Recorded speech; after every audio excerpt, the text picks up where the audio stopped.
seu passaporte para as eras mais fascinantes da história. Com o professor Jorge, prepare-se para mergulhar em batalhas épicas.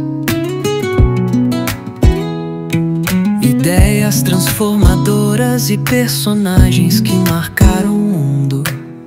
Respire fundo, porque o passado vai te encontrar agora.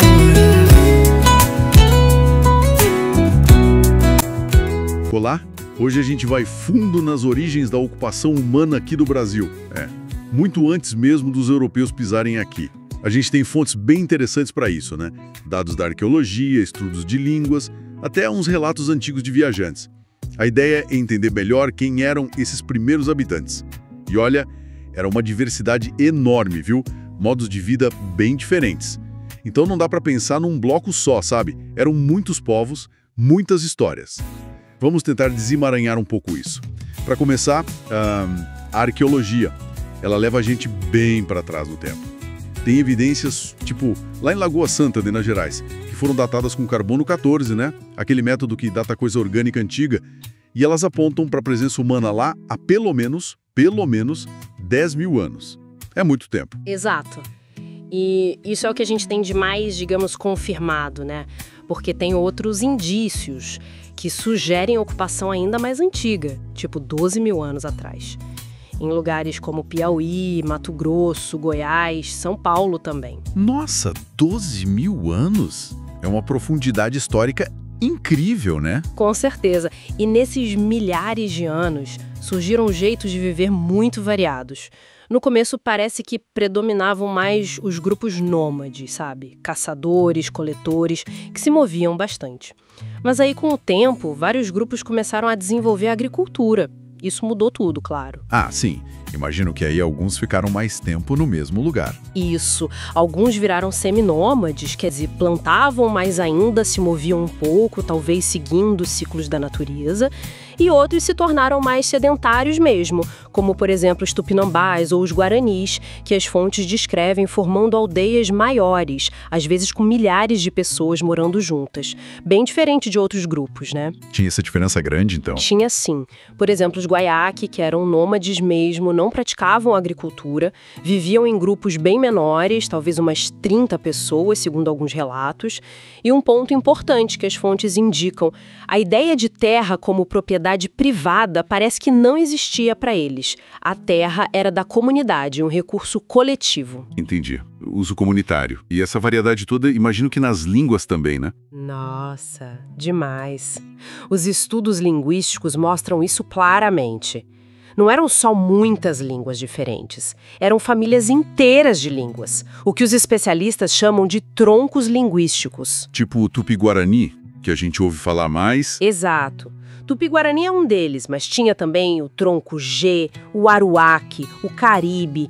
Cada um desses troncos tinha várias línguas e dialetos dentro dele, espalhados por regiões enormes do território. Se a gente fosse fazer um mapa das línguas antes dos europeus chegarem, seria super complexo. Talvez até mais que o da Europa na mesma época. Que interessante isso. E como essa organização toda se refletia no dia a dia? Nas aldeias? Olha, tem relatos bem vívidos sobre isso. Aquele do alemão, Hans Staden, do século XVI, por exemplo, ele descreve as aldeias tamoio e fala de umas casas enormes, as malocas. Casas comunais mesmo. Que abrigavam muita gente. Muita gente. Ele chega a mencionar estruturas com mais de 150 pessoas morando juntas. Várias famílias ali. E essas aldeias ficavam geralmente perto de rios, perto da mata, locais bons para caçar, pescar e, claro, para cultivar, principalmente a mandioca, né? Que era a base da alimentação para muitas dessas populações maiores. Faz sentido. E isso tudo sugere que tinha uma divisão de tarefas bem definida, né? Para organizar tanta gente.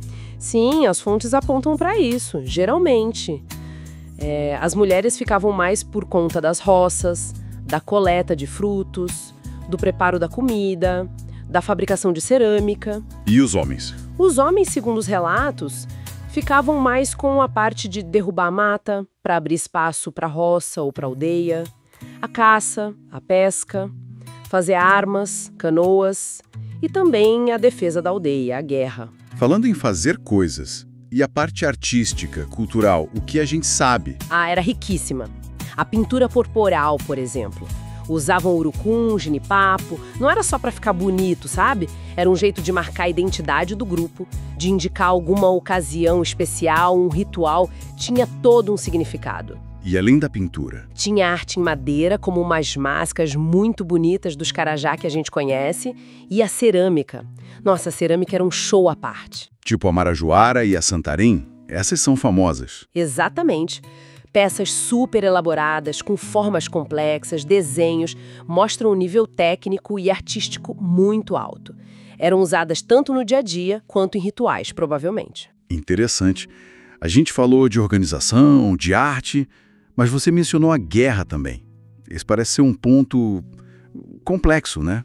Que as fontes destacam. É, sim. As fontes da época da chegada dos europeus, como as crônicas, os relatos de viajantes, mencionam bastante a importância da guerra para muitos desses grupos. A valorização do guerreiro, das atividades militares, era algo comum. Muitas aldeias, inclusive, tinham defesas, como paliçadas, fossos. Para se protegerem de ataques de outros grupos. Exato. Os conflitos entre grupos rivais parecem ter sido parte da dinâmica social deles, ligados a questões de honra, de vingança, de afirmação do grupo. E tem um elemento que, assim, chocou muito os europeus na época: a antropofagia ritual. O canibalismo, né? Que era praticado por alguns grupos. Isso, grupos como os Tupinambá, por exemplo. Mas é fundamental entender, olhando para as fontes com cuidado, que para eles não era comer, por fome. Era um ritual super complexo, cheio de significados, tinha a ver com capturar força, coragem do inimigo guerreiro, era ligado à visão de mundo deles. Algo que os europeus tiveram muita dificuldade de entender, imagino. Muita dificuldade. E isso gerou muitas visões distorcidas, preconceituosas, né?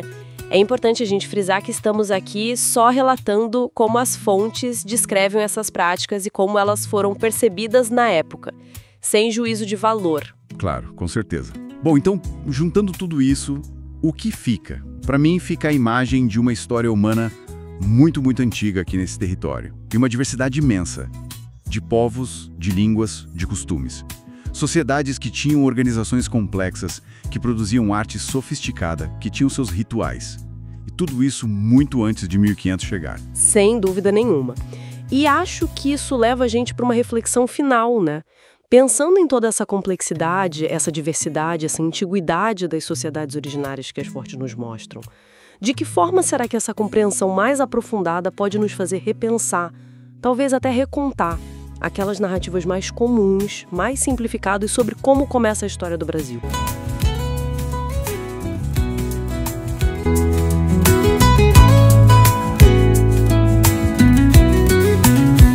Pátio RG, onde a história ganha voz e sentido.